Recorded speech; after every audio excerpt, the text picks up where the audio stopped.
Anna Tucker is the executive director at the Framingham History Center, a nonprofit organization here in Framingham that shares the history of the region through programs, exhibitions, and the preservation of 3 historic buildings and a 10,000-piece permanent collection. She received the 2024 Contributor of the Year Award from the Framingham Cultural Council alongside co-curator Patrick St. Pierre for their work on Framingham's collective journeys, Stories of Immigration, 1960 to the present. Under the leadership, the Framingham History Center received the 2024 Mass History Commendation from Mass Humanities, the statewide affiliate of the National Endowment for the Humanities, which only awards 1 history commendation per year in the state. Prior to her position at the Framingham History Center, Anna served as founding curator of the newly opened Museum of the Southern Jewish Experience in New Orleans, where she directed the curation of permanent and temporary exhibitions, as well as the museum's 4,000-piece permanent collection. Before joining the MSJE, she served as the special projects curator for the Department of Museums, Archives, and Rare Books at Kennesaw State University, and subdivision director and executive team member overseeing the Museum of History and Holocaust Education, Bentley Rare Book Museum, and Tuckerman Museum of Art. Anna currently serves as a secretary on the board of directors for the Southern Jewish History Society, speaking to us this morning on Roots and Remembrance, Jewish Journeys, and Community Bonds in Framingham. Please give a warm Brotherhood welcome to Anna Tucker.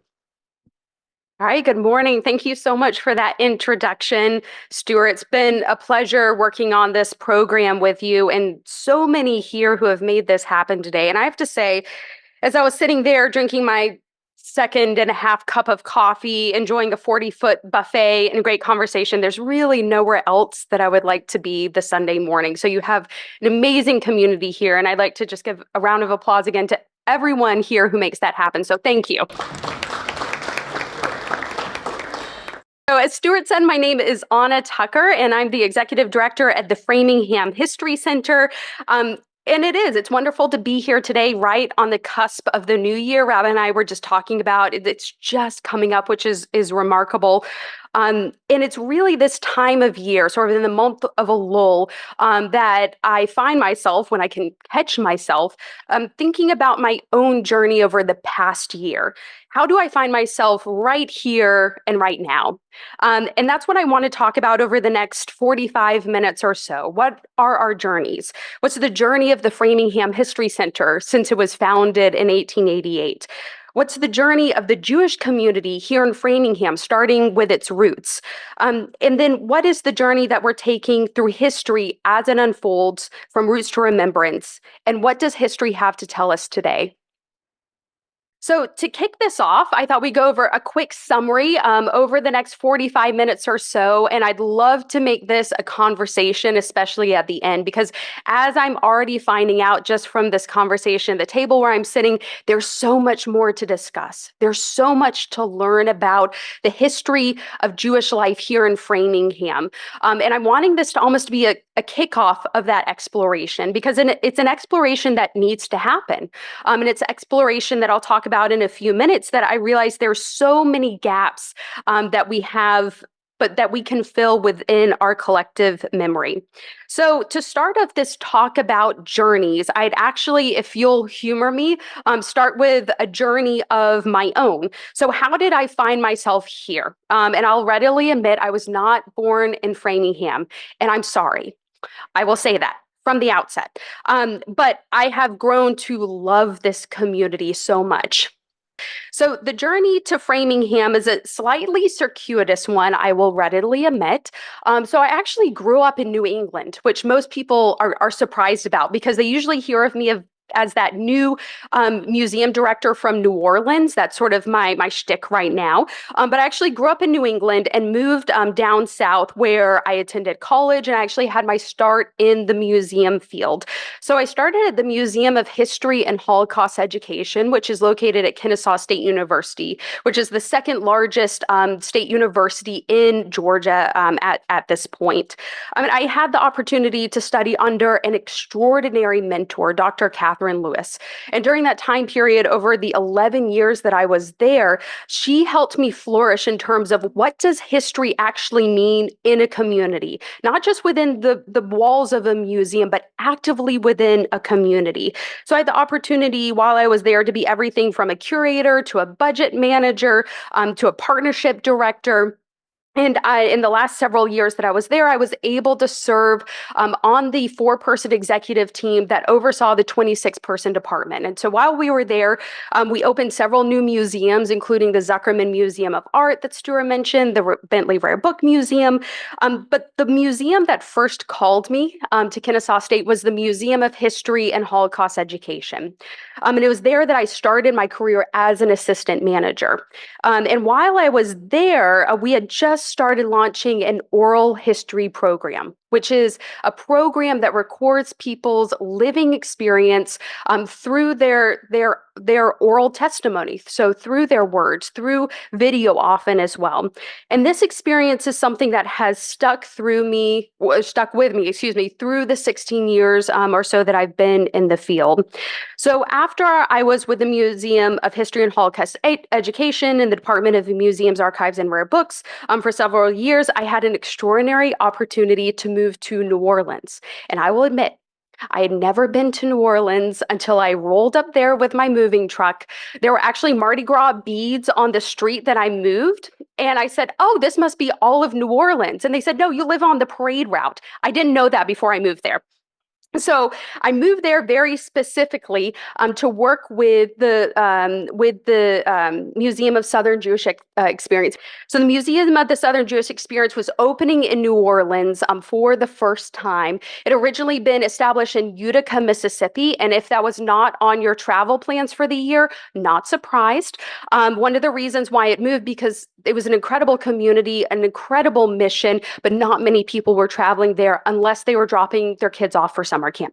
So it moved to New Orleans with the very specific purpose of exploring how does the Southern Jewish experience fit within the paradigm, within the story and narrative of the broader American experience. So I worked with an incredible team. I'm very, very lucky that I worked with the executive director, Kenneth Hoffman, the board chair, Jay Tannenbaum, and a 36-person historical committee. And together, during the pandemic, we opened the Museum of the Southern Jewish Experience in New Orleans. And you'll see here on the screen one of the galleries. We had 3 galleries and a rotating gallery as well. And we studied 13 states across 300 years of history with the main purpose of saying, what are the themes and how do they connect? How can people who are both from a Jewish background and not from a Jewish background understand the role that history plays as a living experience? So we opened both this exhibit. Within the exhibit, we also had a gallery about Judaism, past and present today, which was such an enlightening experience for so many people, both who were living in New Orleans and also visiting New Orleans. So after an incredible 3 years there, I heard about the Framingham History Center. I heard about it from a mentor specifically, and I was not planning on leaving New Orleans. I just opened a new museum. I love the community there. And the specific person said, they're doing something exciting in Framingham. And I think you should know about it. I said, Framingham, is that the Framingham Heart Study Framingham? And that was actually the first thing that I heard about Framingham. And during my initial conversations with the board of directors here, I was stunned at the focus that the board and the staff had on community engagement in Framingham. It was exactly the sort of community that I wanted to be a part of. So when I first moved here to Framingham, I'll admit I fully expected an entirely new subject content. I felt like I'm going back to grad school for the first time. I'm going to have to learn an entirely new subject. My background specifically is in immigration history and Jewish history, so this is all going to be new to me. Well, I moved to Framingham, and little did I know what a perfect place for me to move. So here at the Framingham History Center, I found a vibrant community that actually has all of these intersections of immigration history, of Jewish history, of multiple perspective history that I was able to engage in. So when I moved here 2 years ago, I saw that it was poised on a phase of growth, essentially. So at the History Center, we are fully committed and dedicated to this idea that you can craft community and a sense of belonging through the exploration of history. We come together when we look at Framingham's past, present, and our future. So we were actually established in 1888, which is 136 years ago. And because we were established so long ago, we've transformed and grown alongside and with the Framingham community. So today our History Center includes 3 historic buildings, and this sort of reflects the 3 programmatic areas that we have as a History Center. So we have Edgell Memorial Library, which we can go ahead and switch to the next slide, which is in the right-hand side of the screen. I'm sorry, I realize I'm going right to left. I guess I knew I was at a synagogue, so we're starting reading it that way. So the Edgell Memorial Library, which was built in 1872, and it's the first freestanding library here in Framingham. Now, Framingham, being a community that says, how can we get the most out of the resources that we have? It's not just the library; it's also a memorial to fallen Union soldiers from Framingham during the Civil War. That's actually why it has, when you've walked in, almost a vaulted experience. It feels like a sacred space because the architects intended that. As a show of hands, how many people have had a chance to be or go to the Framingham History Center before? Raise your hands. Excellent. So we'd say about maybe 45% of the audience for those of you who are watching online. So we would welcome you and love to have you visit. We're open Tuesdays through Saturdays, 10 a.m. to 4 p.m. And if you come to Edgell Memorial Library, that's where exhibitions primarily are, which I'll talk about in just a moment. Then we also have the Old Academy, which you'll see in the middle slide. This is actually, as the name suggests, an academy that was built in the 1830s, and it continues its educational focus because that is where we have our reading room and the majority of our 10,000-piece artifact and archive collection. You'll be able to see that up on the screen in just a moment. So the reading room is a compilation of Framingham history, but as we'll talk about in just a moment, we have some gaps in here that I need your help to fill. But if you're interested in researching your family history, your house history, or just general themes of the region, we would love to have you come by and visit us soon.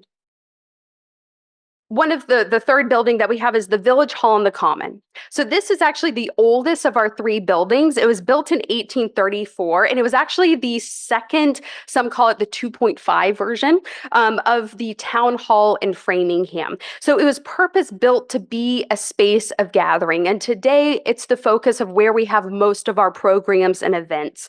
So through the years, it's been everything from a town hall, it's been a cafeteria, it's been a dance studio. Apparently, when the fire department was first starting up in Framingham, as we're just discovering, it was the place where they stored the fire engines when they were horse-drawn underneath the Village Hall on the Common. And it was also a theater. It was a theater where the Framingham players held their plays. And we actually are very lucky in that there were sets and props that were designed by Meta Warwick Fuller, who is a notable sculptor and suffragette. And as she was making powerful art, her husband, Solomon Carter Fuller, was making scientific breakthroughs. He was actually credited as America's first Black psychiatrist. All of this right here in Framingham. So today we have the Village Hall available for rent, and it's also available again as a site of community gathering, everything from crafting with history to lectures about Framingham's automotive history. We have a big band music weekend coming up next week. I will say we just sold out of our swing dance tickets, but it's something that we hope to have as a recurring event. But we love programs at the Framingham History because I really feel like it's this in-person gathering, what we're doing here today, that helps remind us how much we're invested in each other. And as a history center, not only do we bring people to our campus, so we have nearly 800 third graders who visit us every single year as part of our third grade program, but we also want to go out into the community. So we just launched our Nipmuc Lifeway series, which is funded by the Framingham Cultural Council. We're actually going out into the community and discovering what is our deep history and our living history here today. So again, we see programs as yet another way that people can come together. But who are these people? What does Framingham look like today? As we look at some of our demographics, one of the reasons I will admit that I moved to Framingham is we have an incredibly vibrant community right all around us. In 1994, as many of you know, President Bill Clinton came to a school in Framingham to sign the Improving America's School Act because he said, and I quote, Framingham is so diverse because it's a nation or because it's a school that really looks like America. So at this point in time, we have roughly 1 out of every 3 people who live in Framingham were born outside the United States. 59% of children in our Framingham public school system speak a language other than English at home. And we have one of the largest Brazilian communities outside of Brazil. So what does this mean for us as a history center? What does it mean for us as a community? First, it means we are really lucky. It means that we have so much history to explore together, all of the interweaving threads coming here together in Framingham.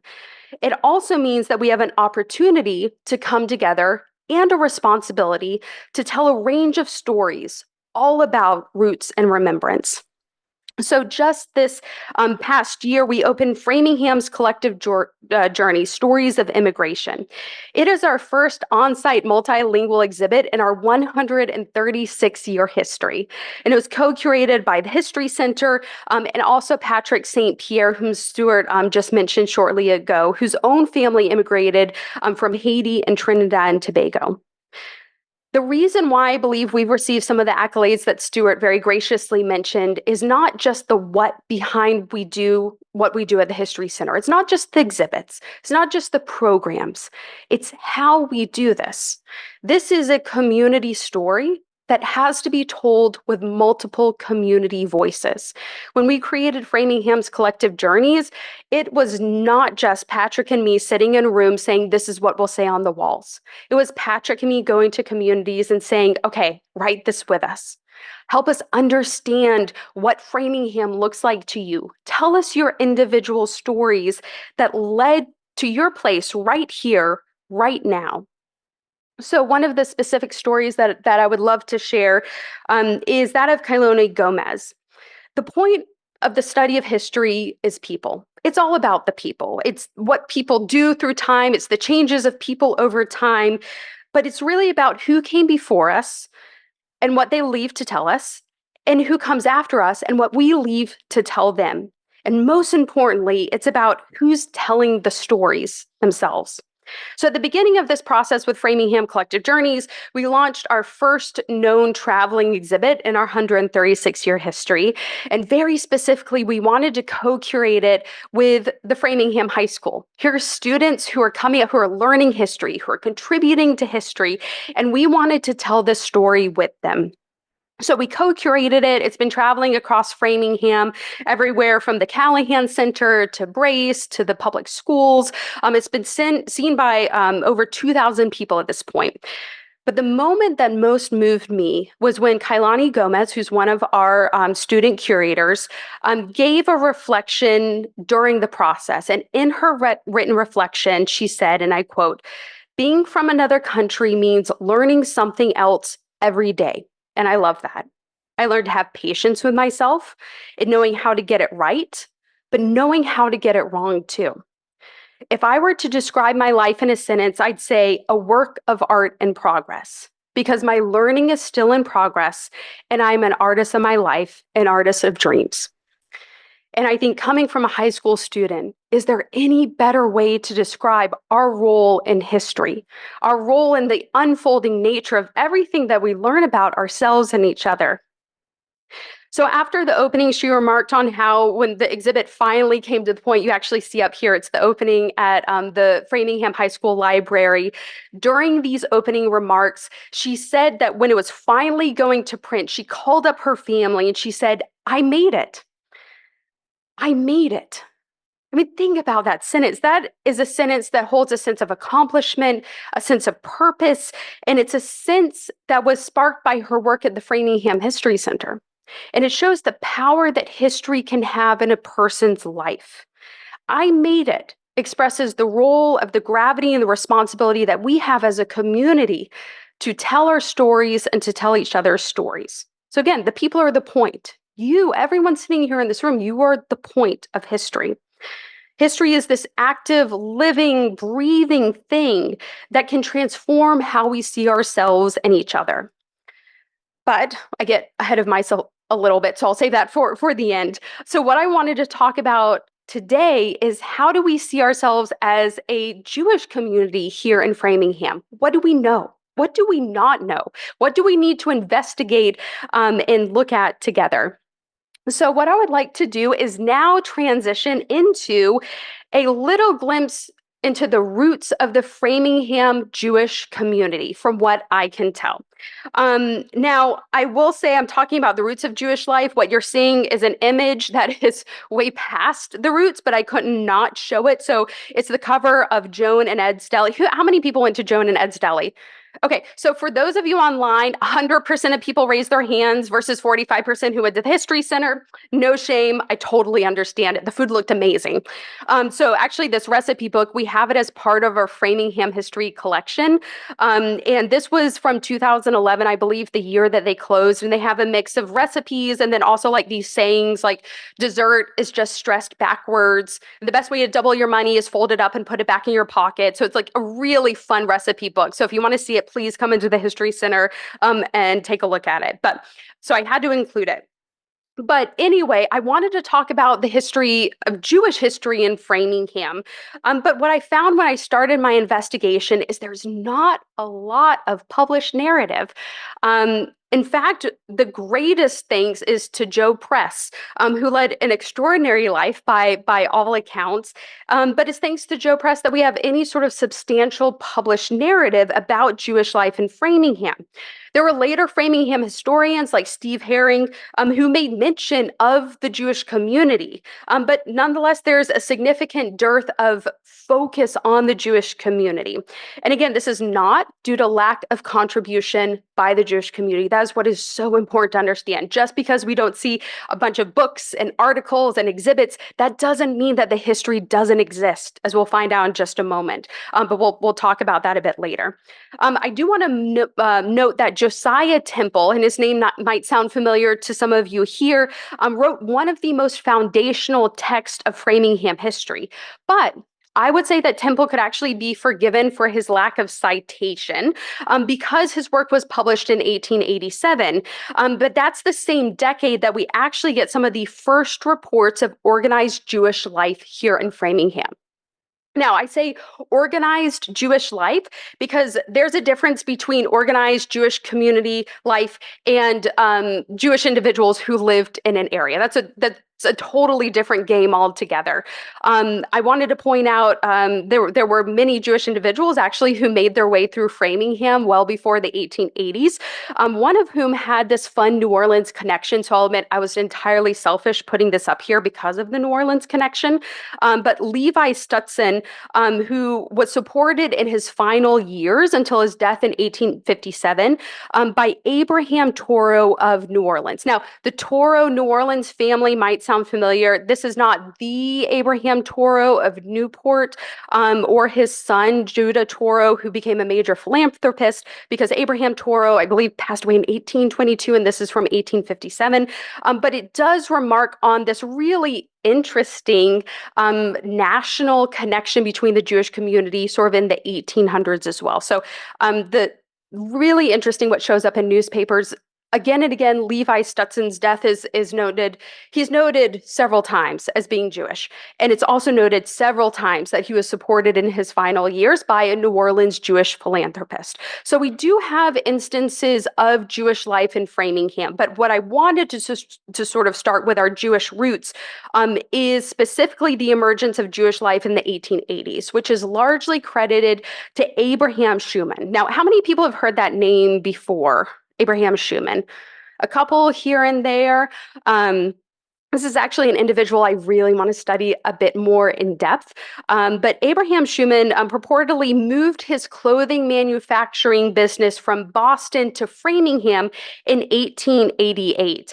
And again, Abraham Schumann was a little bit of a visionary, but he was also very invested in the Jewish community. So when he moved from Boston to Framingham, he actually brought 26 of his workers who are Jewish along with their families. So they followed him from Boston to Framingham, finding no space of worship. Schumann actually set apart factory space, which was in South Framingham on 2nd Street, if those of you are familiar. He set apart factory space for services specifically. He even built a wall to sort of separate work from worship. So it was like this Havdalah wall, I guess you could say. So they gathered daily for services, both before and after work. I'm really interested about the midday services. I don't know. I'm not seeing much about that. But they read from the Torah that was stored in an ark that was on site. Now, despite Schumann's dedication, his business did not prosper in Framingham. So about 8 years later, he went back to Boston, but 14 of the original 26 Jewish families decided to stay here in the Framingham area. So the factory services likely for the next 2 years had to relocate to homes, which is something you see very frequently throughout the United States at that time. But the Jewish community, again, didn't just grow from enterprising business individuals like those of Schumann. Also, as you may recall, during the 1880s, there was a sharp increase in immigration, not just Jewish immigration, but European immigration throughout it. We also see a significant wave of pogroms that were happening in the Pale of Settlement, in the historic Pales of Settlement. So during the 1880s, you start seeing an influx of the immigration, which means people weren't just moving from Boston to Framingham, they were moving from throughout Central and Eastern Europe to Framingham as well. So one of the earliest families that we see here is actually the Hill family. So Joseph and Mary Hill immigrated from Russia in the 1890s along with 3 sons. So some records, interestingly, indicate they might have lived on Waverly Street. Others indicate a farm on sort of the Framingham-Sherburne line. But it's largely believed that their home was the site of worship after the Schumann factory closed just a couple of years before. So the Jewish community started to slowly grow, worship there for over a decade, and then they were starting to look for a new home in the early 1900s. Now, there's this one story that I can't help but share, and it's a purported story, I'll say that. But apparently the impetus for the change is because during Purim, like the reading of the Megillah, the kids were really getting into the story. And so whenever Haman's name was mentioned, they weren't just like stomping their heels, they were kicking the walls. So apparently afterwards, the Hill family went around and saw like holes in the walls of their home. And they thought, you know what, it's time for a building. Let's move somewhere else.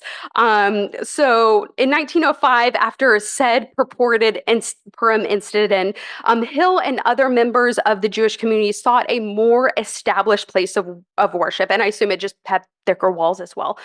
So they found a property on Coolidge Street that was actually owned by Dennison. So many of you might have heard, of course, the Dennison name in the community. They bought it for $300 and they built a small structure. So in 1908, they held some of their first services there in Framingham's first known synagogue, known as the United Hebrew Congregation of South Framingham. And the charter lists several founding family names. So there's Hill, of course, Freeman, Steinberg, Silverstein, Carey, Polepsky, Mortis, Porter, Abraham. So some of these names are going to start sounding familiar if they don't already. So in 1905, when we go to the next slide, even though there were really initial exciting starts, there were still sort of a few challenges within the community.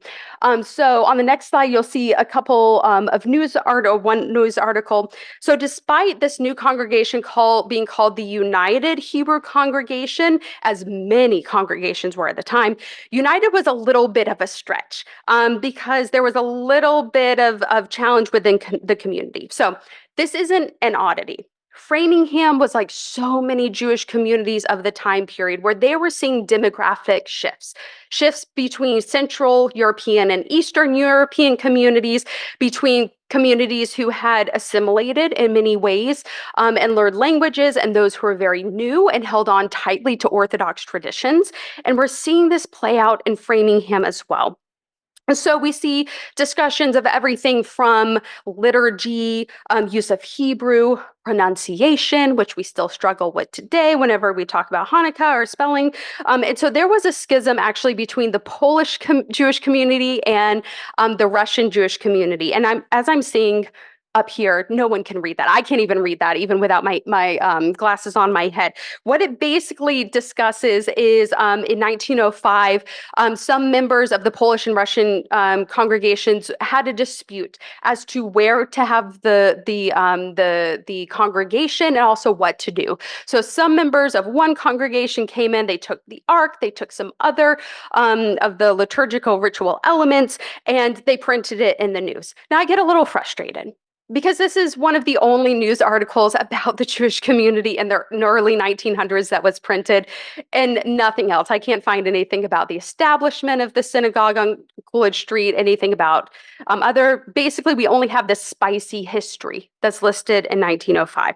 So long and short of it, just as the United Hebrew Congregation was starting to take off, Samuel Kraslovsky of the Russian Jewish community bought a parcel of land on Morton Street to open another synagogue, which sort of helped diffuse some of the tensions that we're seeing here today. Now you might think, okay, some nice space between the two. No, they were 150 feet apart. So, not to be swept up with ideas of utopic unity, the Russian Jewish synagogue ended up calling themselves the Independent Hebrew Congregation versus the United Hebrew Congregation. So, in a further act of organization, the United Hebrew Congregation incorporated in 1911, and they formally sanctioned themselves within the Ashkenaz or Ashkenazic tradition. So by this time, you start to see additional names to the ones that I just mentioned on the charter that would appear frequently, including Lavin and Bean, which, by the way, Morris Bean, who I believe to be the son of the original signer, is actually Framingham's first known Jewish lawyer in 1928, and he was later appointed to town council in 1934. So even though Framingham's Jewish community was slightly split between the United and the Independent, the Polish and the Russian, still they could only afford one chazan per year. So at the high holidays, turn of the century, everyone laid aside their differences and they all came together for the high holidays at the United Hebrew Congregation on Coolidge Street. So we don't have a lot of information about these inter-year periods about the Independent Hebrew Congregation, which if you know of some, I would love to talk with you. But eventually, in their own way, they merged together in 1928 to 1929 to again be the United Hebrew Congregation. So at this time, Harris Lander, who was a tailor by trade, served as the cantor at the United Hebrew Congregation. He was also the marriage counselor. He was a member of the Hara Kadashah. And very interestingly, I was just having a conversation right before this talk about the cemetery location. The town of Framingham, it seems, turned down the permit request for a Jewish cemetery in Framingham. So the Framingham Natick Jewish community then turned to Natick, and we're trying to find the original location of those first plots. But it seemed that the Framingham and Natick community, Jewish community, was working together to find something in the early 1900s. And I will say, in the course of Jewish history, usually a cemetery plot is the first thing that's established within a Jewish community, even before a synagogue, even before a Hebrew school.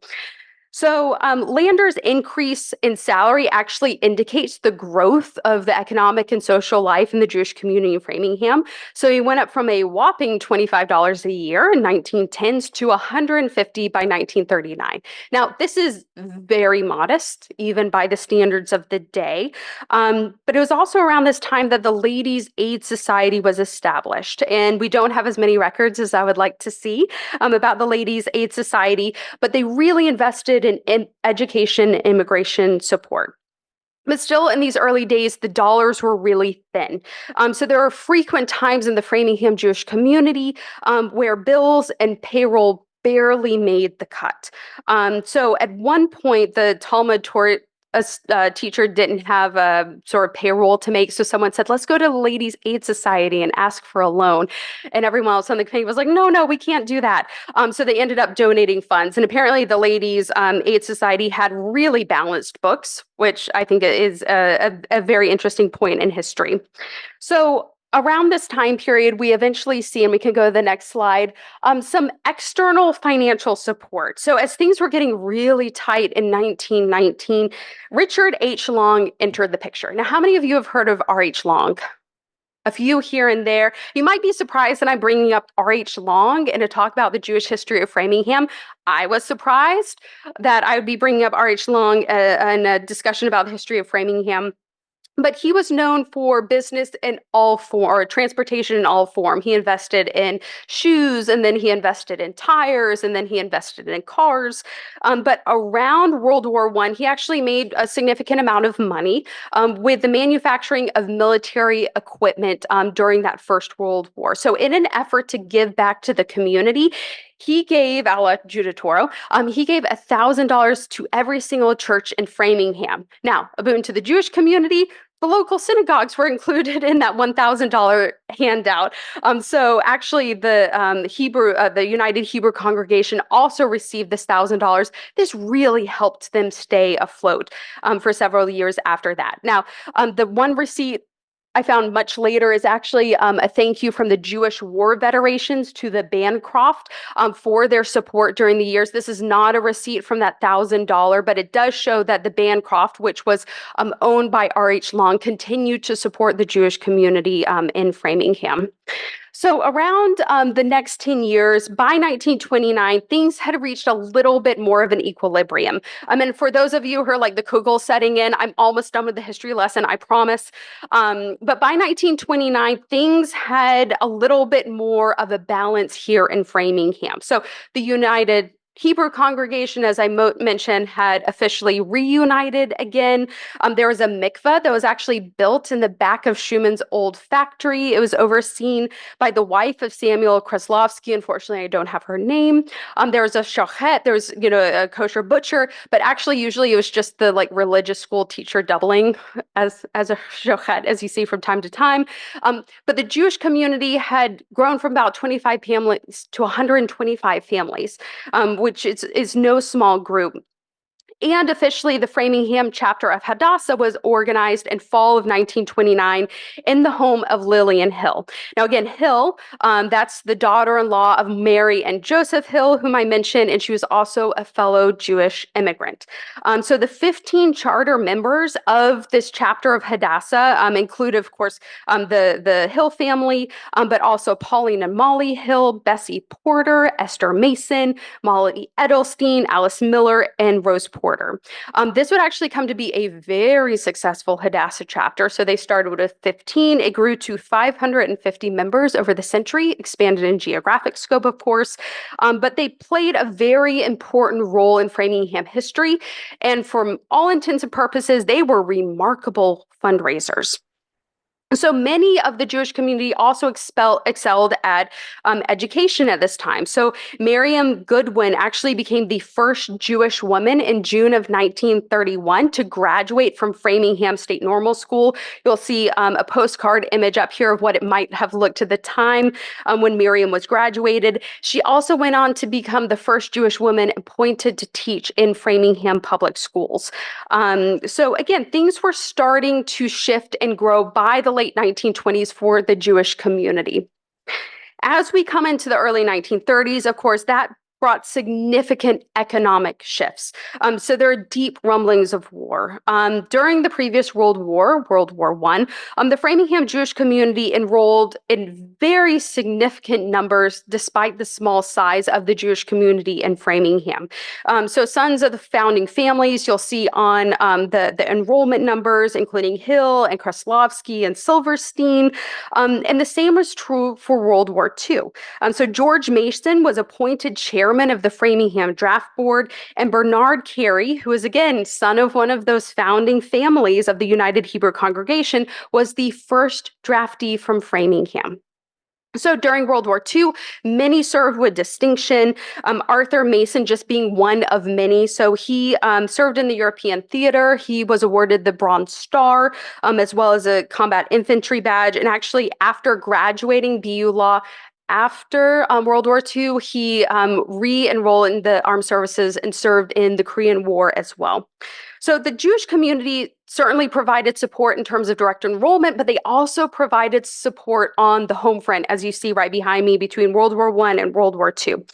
The Jewish community also provided support in the form of Brotherhood support. So again, importance and role of brotherhood and sisterhood in the community. So the United Hebrew Congregation minutes from November of 1942 show that Maxwell Gordon made a motion for a standing committee to arrange parties for, quote, the boys inducted into the armed service of our country.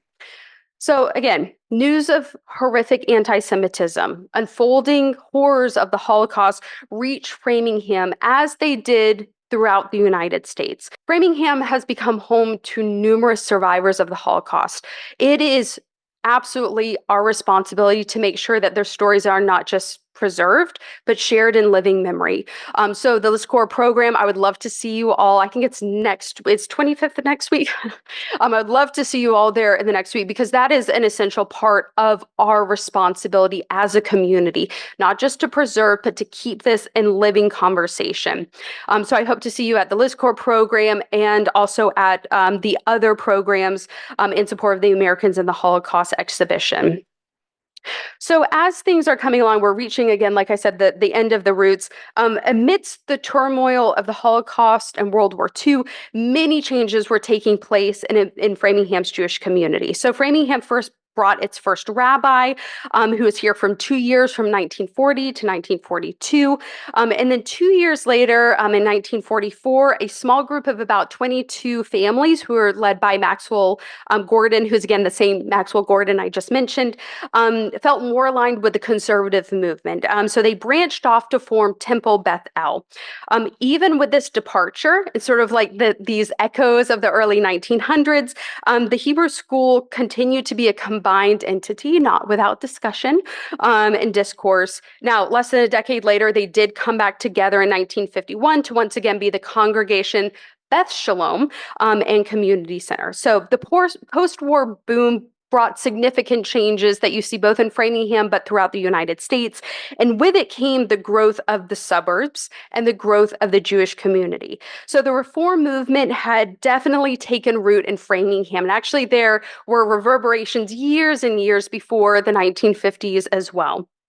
And so the reform movement, though, started to sort of bubble up, I would say, in the archives when a small group rented Grange Hall in Knobscott for high holidays on September 17th, 1954, which, if anyone's sort of keeping track of days, which I know we all do as a Jewish community, we're 2 days away from the 69th anniversary of this happening. So they gathered together for that first Rosh Hashanah in a gathering that would result in Temple Beth where we are today. So 1956, about 80 families from Natick and Framingham responded to an invitation of saying, is this something that we would like to establish here? And Temple Beth came into being with Edward Wolper elected as president and officers from the Cole, Lackman, Schweitzer, and yes, the Hill family. So by the end of 1957, Temple Beth had a full-time rabbi and 125 families. So I know we're just getting to the good point, but I promise just the roots of the Jewish Framingham community and not the entire story. So now I want to transition into the end from our roots to the act of remembrance and sort of how we're the bridge between the two.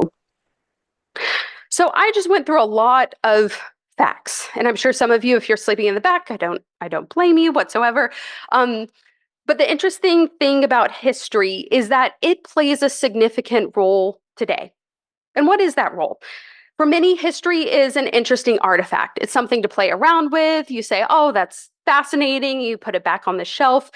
And for many, it plays a nebulous role. It's what you get around to once the important issues of today are solved, which means very rarely does it get gotten around to. The past is the past.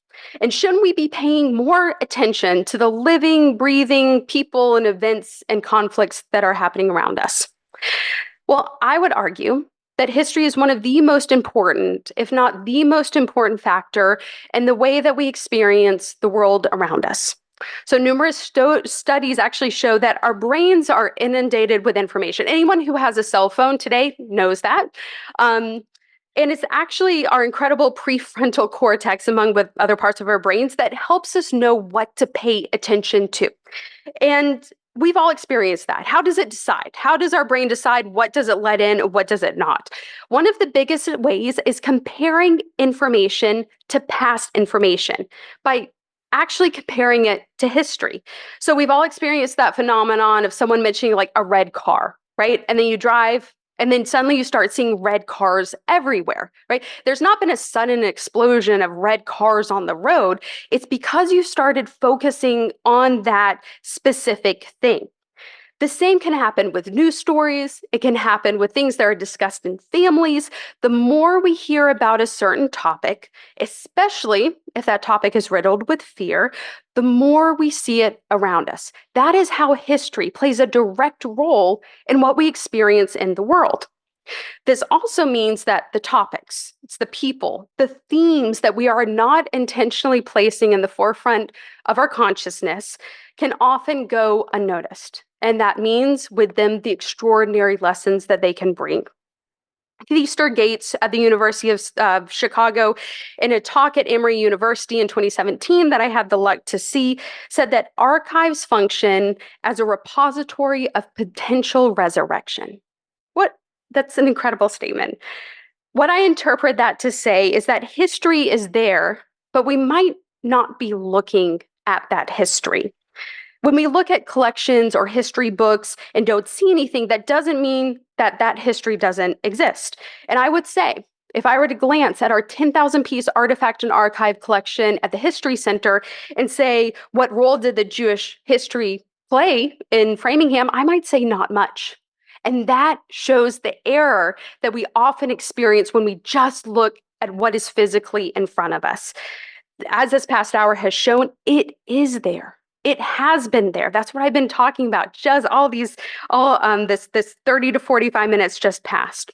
So the roots are there, but they haven't been watered. They haven't been nourished by the act of remembrance that we're doing right here today. And this happens for so many different people groups, not just the Jewish community. It happens for eras of history. And in some cases, and I will readily say this, the physical manifestation of those roots have been destroyed, sometimes intentionally, but sometimes very intentionally. But even if they've been destroyed, they still, in their absence, hold the space in history that it is our responsibility to acknowledge. So, what roots wait for us in the soil of Framingham history? How do we choose what to water and what to nourish in our own lives? One example I'd like to give is that we just hosted our first multilingual summer camp in early August, thanks to the Cummings Foundation, and it was called Framingham Trailblazers. And the idea is that we would bring together 40 students from kindergarten through fifth grade, and we would tell them about some of the movers and shakers in Framingham's history. But we intentionally went into it not just with what was in our collection, but what people have also brought to us in terms of exposing these silences in history. So one person that we talked with the students about was Meta Fuller. And this is the same Meta Fuller I brought up way back at the beginning of my talk related to the Village Hall in the Common, a noted sculptor, a noted suffragette. And we found at the end of the week when we asked students on these little reproduction denizen tags to talk about what they were most inspired by, Meta Warwick Fuller was the name that came up the most out of everyone. Now, if we just looked at our collections, we wouldn't have very much there. I will say, I know that learned is not spelled correctly. We did not teach spelling. We just taught history. But again, it shows that this is what happens when you intentionally choose the stories, the histories, when you try to investigate these silences and gaps in history and say, what can we do about it? So for those of us in the Jewish community, we know the power of stories. We know the power that plays because we're a people of stories. It's the telling and the retelling of these stories. Almost all of our holidays are basically centered around this idea of telling each other the stories of the past and reflecting on them. And in many times, it reminds me of how we nourish those stories by the retelling of them.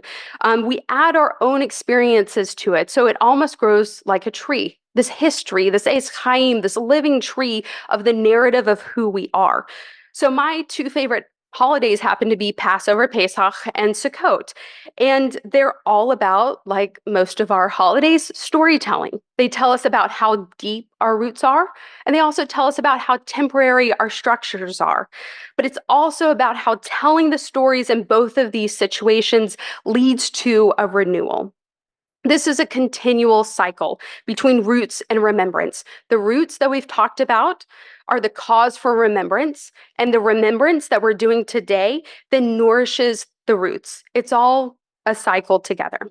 So that is my plea for history, that we value what we focus on. We value the stories that we choose, that we select to tell each other about ourselves and about each other. We interpret the world through the lens that we put and we uphold through these active histories. And the stories that we choose to tell ourselves are both individual and also communal. So at the History Center, I need your help. And I know that more than ever in preparing for this talk, when I was going through our collection, going through our archives, that there are gaps in our history that we need to fill, that your histories, that your families can help bridge between the two. I have such an honor to work with Bonnie Mitchell, who is head of our collections and archives. She's also trustee at Framingham State University. And she has such a passion and an ability to notice whose story is missing from the narrative and the archive.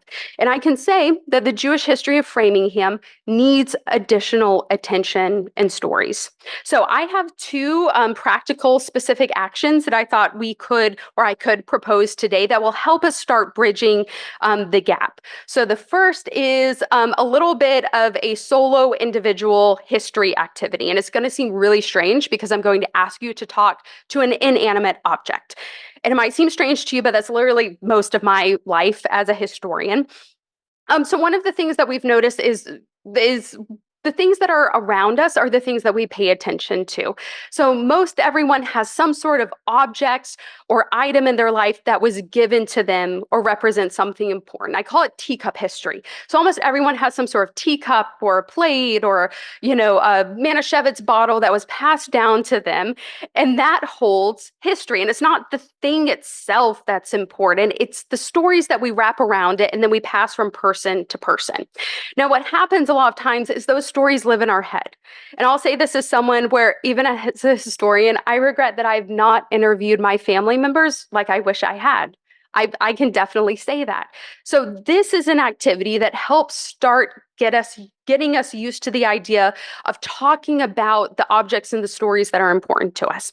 So the way that you can start is you can go home, you can literally at 11 o'clock, if I stop talking, you can go home and you can look around your home and you could choose one object or artifact that you've chosen to keep in your family.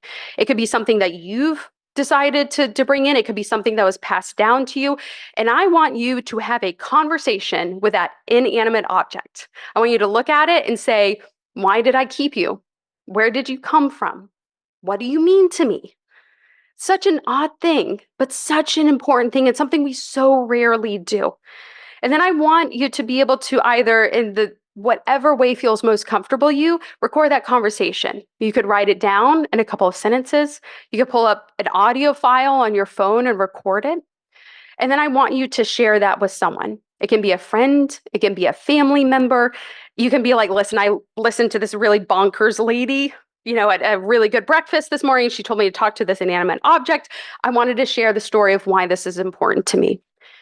It is amazing. Every time I go home, I try to ask my parents now, tell me the story of something that's around me. Because we get to certain checkpoints in our life where we start looking at our lives, we look at our stories and we think, who knows this? Who holds this memory inside of them?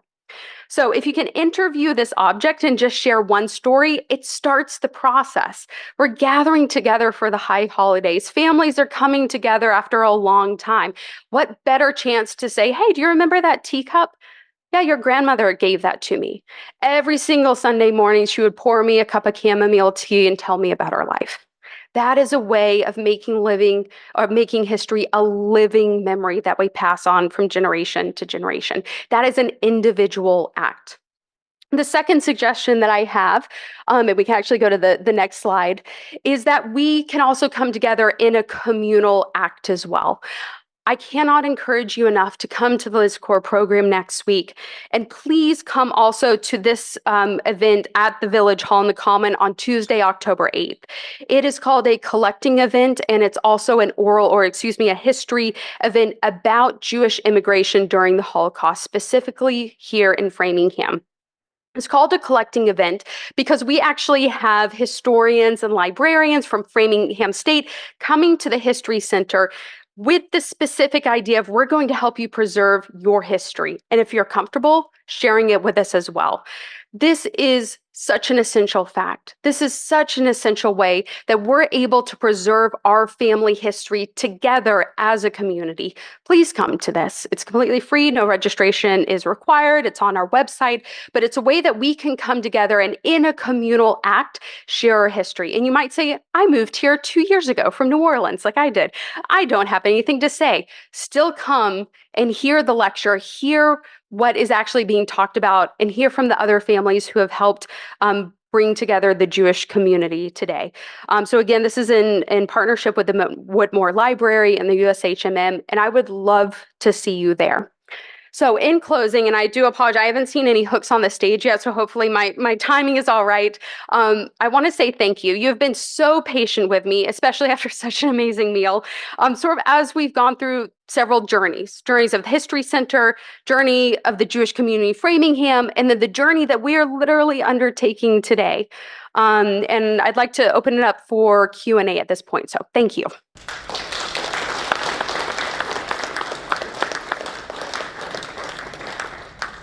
Thank you, Anna. That was quite wonderful. For the first talk of the year, I thought that was pretty spectacular. To the point that what I think we're going to do is we're going to have you back for every breakfast, and then we'll just fill in with other people. Oh, with this food? Yes, 100%. I'll be there. Excellent. Hi, I know that my name is Alan. I know that I'm on the Liz Core committee, great committee. Absolutely. I know that at that event that you just mentioned, you'll be collecting, inviting people who have Holocaust memorial to items from the front to bring in, and they could be documented and copied. But it also looks like you're looking for any material that can kind of fill in gaps from Framingham's Jewish committee. Is there going to be an effort to collect or an invitation for people in this community to bring things to the center to donate or to have copied to help fill in those gaps? Great question. Thank you so much. It was about specifically the event that we just had or that we're going to have about the Holocaust education collecting event and whether we're looking at general Jewish history. Yes. 100%. I would love to have you visit. You don't even have to come, not just specifically this event, but we're open Tuesday through Saturday. So if you are able to come, you can send us an email at research@framinghamhistory.org. I'll pass it on to Bill, possibly to include with the slides later. You can email us if you have a story or item that you'd like to share. Even if it is an item that you would like to keep in your family possession, that's okay. We can scan photos. We can take photos of artifacts. We can record oral histories. So yes, if you have a story that you would like to contribute, please come here. And even if it's beyond the Jewish history community, if you have a story about Shoppers World, if you have a story about working at General Motors, if you have a story about anything related to Framingham, we would like to hear from you. But we really need stories related to the Jewish community. So thank you for asking that. Yes, thank you for coming. Your enthusiasm is infectious. It was really a pleasure to have you here and listen to you talk this morning. Just a suggestion. I mean, I'm a relative newcomer to Framingham, only 40 years maybe. But a suggestion is to maybe talk, if you haven't already, talk to Rabbi Emeritus Donald Splansky from our synagogue, Temple Beth Am, and maybe he's been around a long time. He's been in this area, so just a suggestion. Excellent. I love that idea. I would love to record oral histories with the rabbis here. No pressure. But yes, that is absolutely the case. And if you know of someone that I should quote unquote should know, please tell me about that, because I know as a newbie here from 3 decades ago, I'm an even more of a newbie. So if you know of names of people to talk to, we would love to hear that. So thank you for that. Thank you. Your speech was right on your history of Framingham. Since I was born on the south side of Framingham, where all these temples were, I was probably, I believe, the next to the last person to be bar mitzvahed at the old Cooler Street Temple. I don't know if you ever saw this magazine. You got it. By Joe Press, right? Yes. Yes. Yeah. It's 100 years settlement of Framingham, starting in 1908, the building of the first temple, the Sholem Framingham, to the breakaway for Beth, Temple Israel and Natick, and even the Chabad in Framingham. It also lists a lot of the companies, Jewish owners of businesses in Framingham, which is quite interesting. I hate to say a lot of them are gone, but it did list a lot. And with all the Hadassah people, it was really a great magazine. I don't know if it's still available anyplace, but if you could find it, it's a great book to read. Thank you so much. First of all, the fact that you brought that here is amazing. I love that. That Joe Press, again, is one of the reasons we have this research here today. I love that one because just like you, I'm really interested in the business ads. So interesting story. I think the Bancroft also sponsored an ad, I want to say, for that specific booklet as well. So it's great to see the businesses who are supporting that, also the businesses who aren't here anymore. And I would say it is thanks to Joe Press that we have so much of that information. So thank you for bringing that. Absolutely. Anna, thank you so much. This is my history, my family as well. My mother's sister settled here in the early 1900s, and they lived on Beaver Street. And they were the Cooper Smiths across from the Lander family. So I need to meet with you. I mean, it was so meaningful to me to hear you, and I want to, share what I have of our family history as well. Oh, thank you. I would love to meet with you. Very, very interested in hearing your family history. Can I just say that Anna came through a referral from one of you all here at the Brotherhood. Thank you, Pearl. Right. And I'm always open for any suggestions that you have for future programming. And please either contact Steve or contact me. Happy to listen to it and see if it's something worthwhile. We are booked now, September, October, November, December, but I haven't done anything about the spring yet. So always looking for additional ideas. Thank Anna again.